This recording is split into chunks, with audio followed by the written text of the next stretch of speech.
Sir, aims for Madurai in Tamil Nadu was announced way back 4 years back with the assistance of the external fund from the Japan government. In spite of the announcement, no allocation has been made, no preliminary construction has been started. This issue was debated during the 2 elections.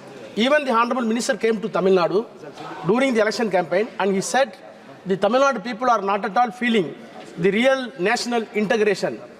Sir, with due respect, I want to reiterate in this house that we, the people of Tamil Nadu, are second to none to say that we are having full national conscience to maintain the integrity and nationality of the country. आप प्रश्न कीजिए. Sir, I'm coming. Sir, more than 5 years, even in the same house, Okay. a categorical assurance was given by the finance minister माननीय that the fund will be allocated. Till no brick, a single brick was not laid down in the place. Sir, the pain is not even the list. Madurai is not there.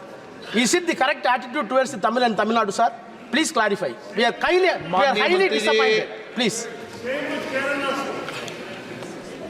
Sir, I respect the sentiments of the honourable member. Madurai has been All India Institute of Medical Sciences, which has been sanctioned and cleared by the cabinet. We are very much concerned because of some technical reasons. It has been delayed, and we accept the delay. But the government is committed, and the work has started, and very soon you will see that the construction work will take place. Nishikant Dubey ji.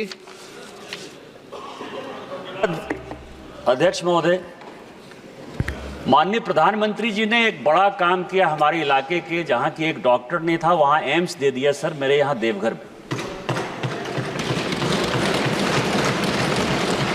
जो मंत्री महोदय ने उत्तर दिया है sir कि AIIMS में सबसे कम यदि ओपीडी के मरीज कहीं देखे गए तो वो देवघर एम्स में देखे गए.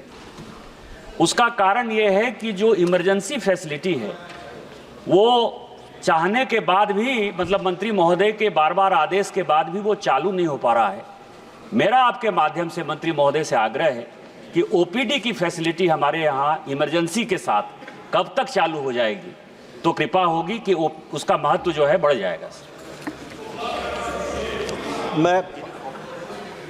मैं माननीय सदस्य की चिंता और उनका कंसर्न को ध्यान में रखता हूं, लेकिन मैं उनके माध्यम से, इस प्रश्न के माध्यम से सबको एक बात बताना चाहता हूं, और वो ये बताना चाहता हूं कि ऑल इंडिया इंस्टीट्यूट, क्योंकि ये बहुत प्रश्न महत्वपूर्ण है, ये all India institute of medical sciences की हमारी कल्पना क्या है, हमारी परिकल्पना क्या है. हमारी परिकल्पना है, और वो बहुत हद तक पूरी भी हुई है, कि हम देश के कोने कोने से लोग अपने इलाज के लिए दिल्ली ना आए, और उनकी all India institute of medical Sciences Delhi में जिस तरीके से सेवा होती है वैसे ही ब्रांड नेम के साथ all India institute of medical sciences वहां खड़ी है. और इसीलिए माननीय प्रधानमंत्री जी ने इस अवधि के दौरान 17+ all India institute of medical sciences देश के हर एक क्षेत्र में खोलने का प्रयास किया. एक all India institute of medical sciences 1200 crore रुपए से लेकर के 2000 करोड़ रुपए की लागत से बनने वाला all India institute of medical sciences है, with world's best tertiary health care systems, world's best.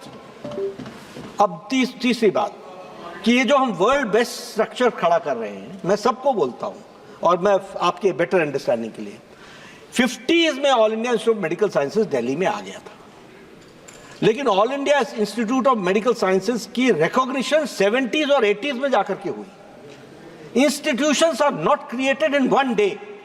और मैं सबको बोलता हूं, क्या आप डिस्ट्रिक्ट हॉस्पिटल खोलना चाहते हैं या all India institute of medical sciences खोलना चाहते हैं? अगर आप all India institute of medical sciences खोलना चाहते हैं तो all India institute of medical sciences के स्टैंडर्ड्स बहुत अलग है. उनके बराबर के स्टैंडर्ड्स किसी और डिस्ट्रिक्ट हॉस्पिटल्स के नहीं होते हैं. डिस्ट्रिक्ट हॉस्पिटल के डॉक्टर्स प्राइवेट प्रैक्टिस भी करते हैं. All India institute of medical sciences में 24/7 365 they are there in the campus serving the patient. The amount of expenditure per patient is very different. It does not match with any other institution. अब इसमें होता क्या है, मैं as स्वास्थ्य मंत्री बोलता हूँ आपको कि जब हम कैटेगरी उठा करके देखते हैं तो मान लीजिए कि हमारे पास किसी फैकल्टी को अपॉइंटमेंट करने के लिए हमने 10 पोस्ट के लिए इंटरव्यू किया। इंटरव्यू में 50 लोग आए, 60 लोग आए। इंटरव्यू के रिजल्ट्स कैसे आते हैं? Not found fit, not found fit. हम दोबारा इंटरव्यू करते हैं, लेकिन हम एम्स के स्टैंडर्ड को डाइल्यूट नहीं करते हैं, क्योंकि हमको उसी पर रखना है। इसलिए देखिए, निशिकांत जी उस दिन बहुत खुश हुए थे जिस दिन देवघर को all India institute of medical sciences मिला था। मैं उनकी चिंता व्यक्त करता हूं, और आप सब लोगों को, आप कोई भटिंडा के बारे में पूछेगा, कोई बिलासपुर के बारे में पूछेगा, सब जगह यही समस्या है।